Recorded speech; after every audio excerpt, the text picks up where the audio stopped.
السلام علیکم۔ آج کی جو میری سیریز ہے وہ ہے نماز سیریز۔ ان کے متعلق جتنی بھی احادیث ہیں، جتنے بھی نبیوں صلی اللہ علیہ وسلم کی جو ہے وہ حیات مبارک میں یا ان کے بعد جتنے بھی صحابہ کرام رضی اللہ تعالیٰ عنہ اجمعین آئے ہیں، ان کی زندگی میں جو بھی نماز کے متعلق احادیث تھیں، جو بھی اقوال تھے یا جو بھی کوئی آیتیں ہیں یا جو بھی کوئی انبیاء سے متعلق قصے ہیں، وہ سب جو ہے نا اس سیریز میں آپ کو بتا رہی ہوں۔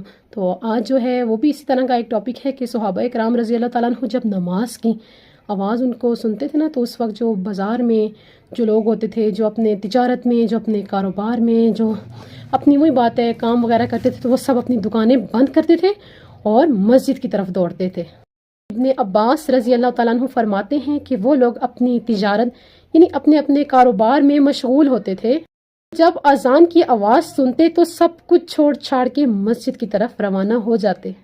کہتے ہیں خدا کی قسم یہ لوگ تاجر تھے، مگر ان کی تجارت ان کو اللہ کے ذکر سے نہیں روکتی تھی، اور آج ہمیں چاہے اذان ہو جو مرضی ہو، آج کل ہماری دکانیں بند نہیں ہوتی، ہمارے کاروبار بند نہیں ہوتے، تو لہٰذا خدا را کچھ سیکھو، اگر کچھ سنتے ہو تو اس پہ عمل کرو۔ نماز پڑھنے میں کتنا ٹائم لگتا ہے؟ میکسیمم بہت ٹائم بھی لگے، آپ کے 20 منٹ لگ جائیں گے، یا حد سے زیادہ آدھا گھنٹہ۔